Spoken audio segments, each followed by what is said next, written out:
सत्तर ब्राह्मण की है हत्या, जो चौका तुम देवो नित्या।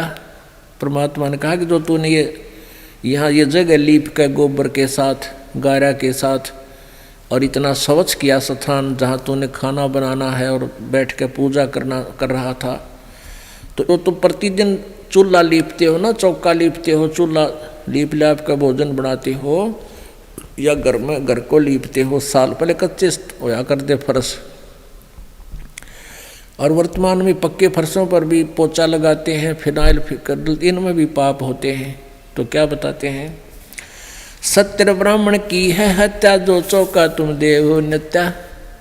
ब्राह्मण से सत्या जो होई, जल स्नान करत हो सोई।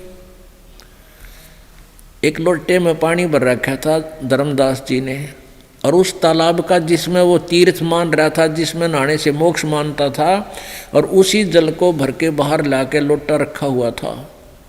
परमेश्वर ने कहा कि जिस तालाब में तू स्नान करके तीर्थ में मोक्ष मानता है, उसी से तू जल भरे बैठा है। ये लोटे में देख कितने जीव जंतु हैं। जब धर्मदास जी ने ध्यान से देखा, उसमें जीव जंतु घूम रहे थे ऐसे ऐसे। कहते तेने जो स्नान किया इस तालाब में जिसमें मोक्ष मानता भले पुरुष, ऐसे मसल मसल कर ना जाने कितने जीवों को, करोड़ों जीवों को मार दिया तेने। और बात करे तो यहाँ मोक्ष की, इन तीर्थ के पानी में इस जोड़ में नहाने तो मोक्ष मानता है। तो क्या बताते हैं, सत्तर ब्राह्मण की है हत्या, जो चौका तुम देवो नित्या।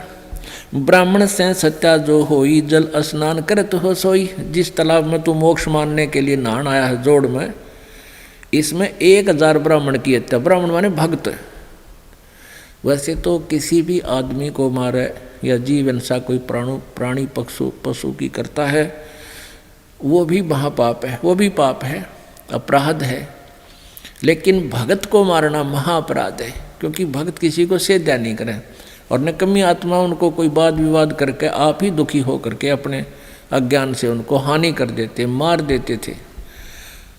तो अब क्या बताते हैं कि एक ब्राह्मण एक भगत के मारने का जो घोर पाप है, ऐसा 1000 ब्राह्मण मारने का पाप है जो इस तीर्थ में तू नहाया। 1000 ब्राह्मण की हत्या का तुझे पाप लग गया। ब्राह्मण सेंस हत्या जो होई, जल स्नान करत हो सोई। चौके कर्मी कीट मर जाई, जी सूक्ष्म जीव जो दर्शे नाही। चौके में जैसे तुम चूल्हा बालते हो, लकड़ी जलाते हो, उसमें सूक्ष्म जीव जल जाते हैं, खत्म हो जाते हैं, तो दिखाई भी ना देते। हरी बाती पृथ्वी के रंगा, अंतकोट जीव उड़े पतंगा। कुछ तो ऐसे हैं घास जैसे हरे हरे, कुछ पृथ्वी के रंग से मिलते जुलते जीव हैं, जिनको तुम देख भी नहीं पाते, और पैरों के तले कुचले जाते हैं, हाथों से भी लीपते हो मर जाते हैं, कपड़ों को झाड़ते हो, इसमें भी हवा में उड़ने वाले जीव मरते हैं। कितने जीव मारता है तू सारा दिन में।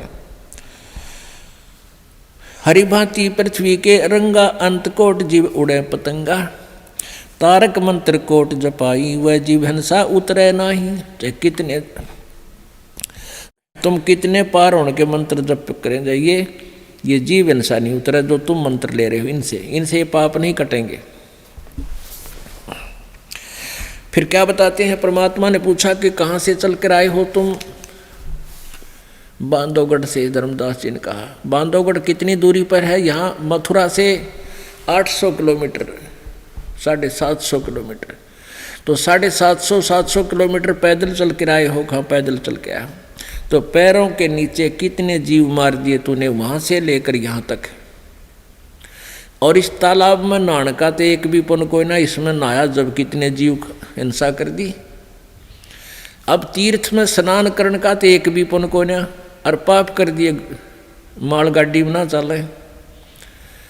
अब क्या बताते हैं भगवान, पृथ्वी ऊपर पग जो धारे, करोड़ जीव एक दिन में मारे।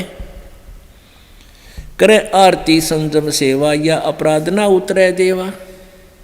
ठाकुर घंटा पौन जकोड़े, कोट जीव सूक्ष्म सिर तोड़े। ताल मृदंग और झालर बाजे, कोट जीव सूक्ष्मता साजे।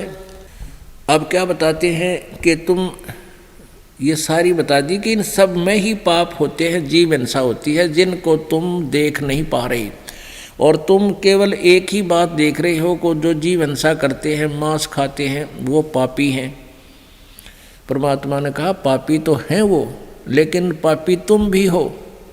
तुम इतने पाप कर रहे हो, वो तो उतने पाप तो वो कर ही रहे हैं, जो मांस खाते हैं वो और भी अधिक पाप कर रहे हैं, पर तुम भी पाप कर रहे हो। और आप कह रहे हो कि जो जीव हिंसा करता वो पार नहीं हो सकता। धर्मदास जी से कहा, परमात्मा ने पूछा कि आप स्वयं कह रहे थे कि जो जीव हिंसा करते हैं वो अपराधी पार नहीं होते। अब तूने कितने जीव हिंसा एक दिन में करती, अब तू कैसे पार होगा। और जिन मंत्रों को तू आधार बना रखा है, जिनको तू जाप करता, ये ना वेद में ना गीता में, ये व्यर्थ है।